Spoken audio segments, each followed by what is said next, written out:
So today we're going to talk about investments. A little bit about,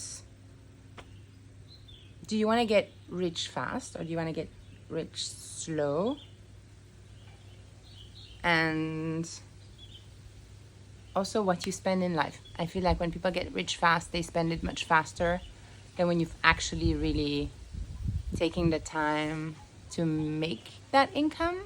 It has much more value, and so you spend it less quickly, I feel.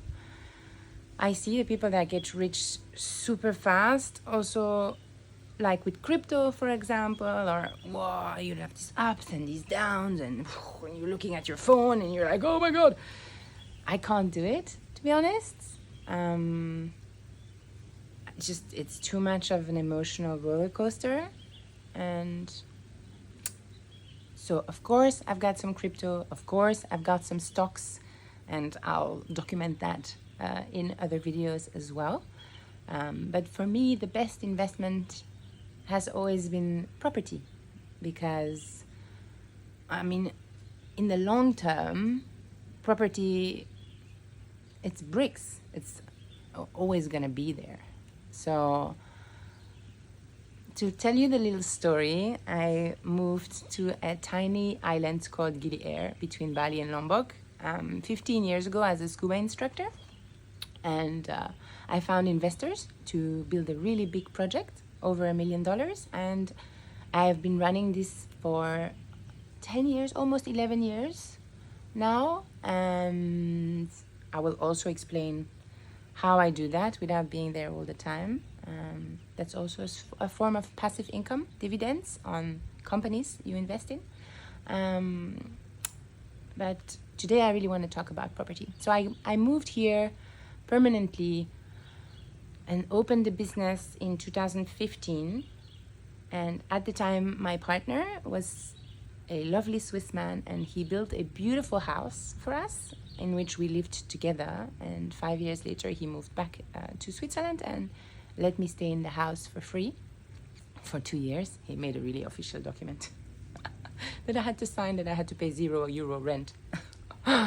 Of course, I was taking care of the house, and 2 years later, I bought the house from him.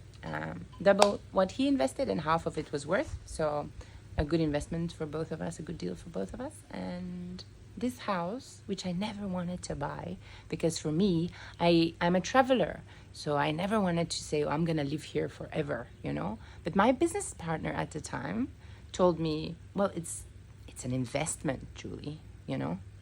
When you're not there, you can rent it. And when you're done with the island, you can sell it. And it's just going to keep, you know, growing and being worth much more. And it's true. It's worth probably more than double than what I bought it from him. And when I'm not here, I rent it, and it's great. So this year, I'm going to turn 40. And a couple of years ago, I realized I'm not going to get any money from the state. I forgot how you call it when you're old and you get money from... Oh, retirement. Retirement? No retirement for me, because I left a long time ago.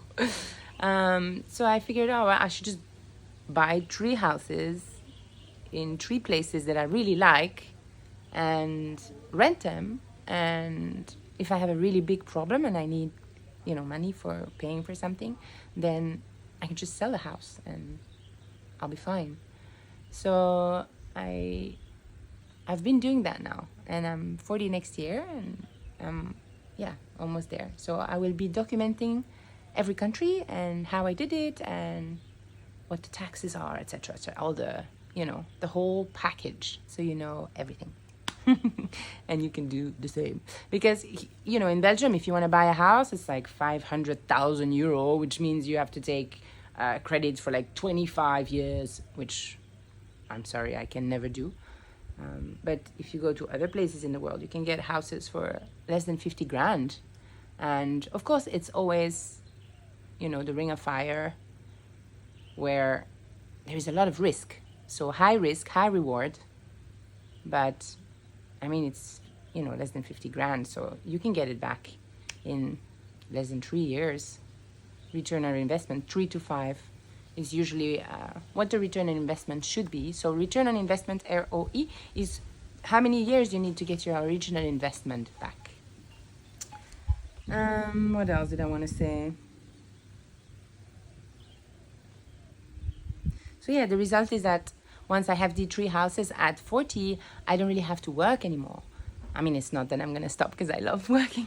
I'm a bit of a workaholic. But at least I don't have to do this wage slavery where, I make all the money and I spend all the money because, oh my God, I have to spend all the money because I'm like my mother growing up, I'm a mother, I'm alone, I have 2 children, I can't, I can't save, I can't invest.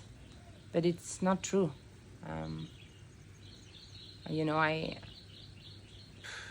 I became a huge success overnight with a lot of businesses I created. Then I lost everything 2 times with the devastating earthquake and with COVID. And then I realized the freedom is actually in what I spent as well as what I make. So I started spending just as much as I needed to be happy. Really feel in your heart what it is that you need. And I really feel in your heart which things you're paying for, expenses that are not really necessary, that you could actually keep that money and invest it. If you do a calculation, if today you buy 50 euro on a saving account in stocks, in crypto, whatever you want, or for a house, calculate over 30 years, 50 years, how much that's going to be when you're that age. Freedom first. Freedom first. So, 40, by the time I'm 40, I want to have 3 homes. Of course, not in the same country. So I can travel at the same time to go check on the businesses. So I'll be documenting this. Stay tuned. Lots of love from Gili.